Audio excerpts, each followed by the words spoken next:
একটা থোরাসিস স্পন্ডিলাইটিস, একটা lumber spondylitis, আর একটা কি হয় না মাল্টি লেভেল মানে ফুল বডি।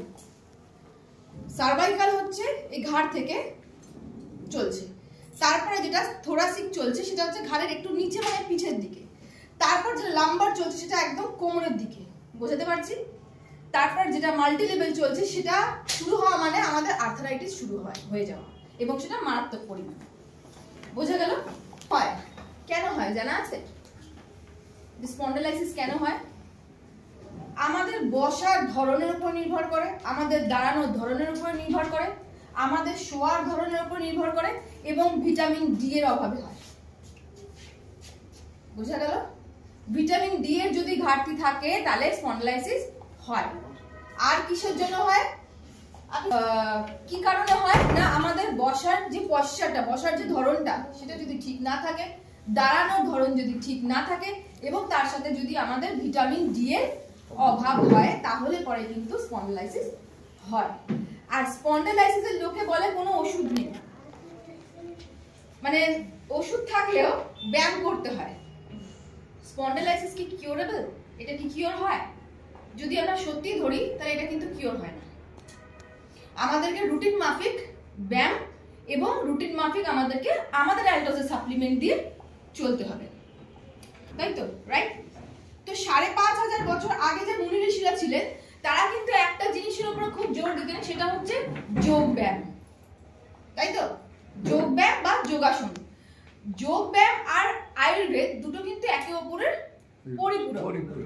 এবং স্পন্ডিলাইটিস হচ্ছে এমন একটা রোগ যেখানে আমি যোগ ব্যায়াম ছাড়া কখনোই ভালো হতে পারবো না উইথ আমাদের আয়ুর্বেদ সাপ্লিমেন্ট অলডোজের।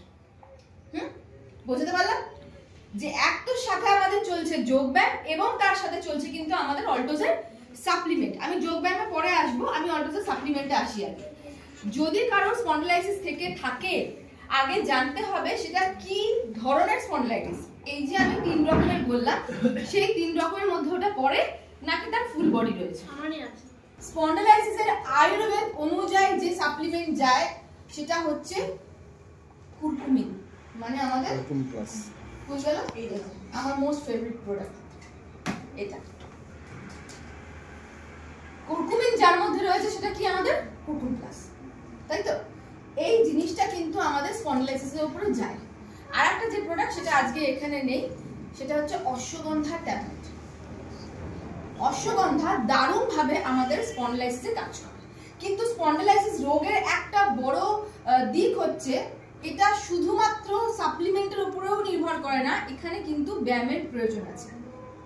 যাদের আছে তারা ডাক্তারের কাছে যাবেন, ডাক্তারবাবু বলবেন ব্যায়াম করতে, তাই তো? তাই যখনই কারণ আমরা দেখবো যে ঘাড়ের পোরশন থেকে হচ্ছে তার মানে কি সার্ভাইকাল, তার নিচ থেকে এত দূরের মধ্যে হচ্ছে কি থোরাসিক, তার নিচ থেকে এই জায়গার মধ্যে হচ্ছে কি লাম্বার, এবং মাল্টি লেভেল কাকে বলছে? যখন ফুল বডি হচ্ছে এবং সেটা ধীরে ধীরে আর্থারাইটিসের দিকে চলে যাচ্ছে, তখন কিন্তু সেটা ফুল বডি স্পন্ডিলাইটিস হয়ে যাচ্ছে। এটা একটা খুব মারাত্মক রোগ। আমরা হয়তো ভাবি যে ওই তো আমার খেতে কষ্ট হচ্ছে না, ঘুমাতে কষ্ট হচ্ছে না, কিন্তু এর সত্যি কথা বলতে যদি আমি এই রোগটাকে সারাতে চাই তো আমাকে কন্টিনিউ যোগ ব্যায়াম এবং তার সাথে কুরকুম প্লাস আর অশ্বগন্ধা ট্যাবলেট আমাকে কিন্তু নিতে হবে।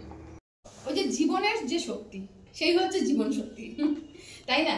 এটা যে কতটা ভালো, এটা যাদের আরো একটা প্রোডাক্ট যেটা এখানে নেই কিন্তু আমি মুখে বলে দিচ্ছি, জীবন শক্তি আর নিউট্রোক্রাশ, যেটা কদিন আগেই স্যার পঙ্কজ স্যার জানেন বা যারা জুমটা অ্যাটেন্ড করেছিল তারা জানেন যে জীবন শক্তি আর নিউট্রোক্রাশ এই দুটো নিয়ে আমি আলোচনা করেছিলাম।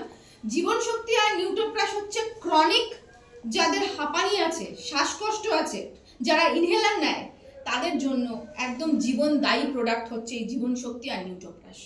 এর কোনো তুলনা হয় না।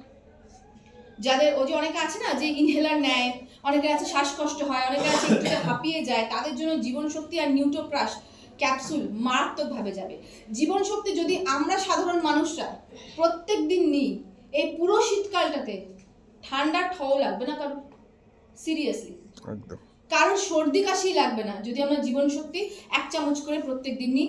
দুধের সাথে নিলে তো ভীষণ ভালো, ছোট বাচ্চাকেও খাওয়ানো যায় আর বড়রাও কিন্তু নিতে পারে। মানে এটা আমি বলবো শীতকালীন ভালো থাকার একটা প্রধান এবং অন্যতম জিনিস হচ্ছে এই জীবন শক্তি।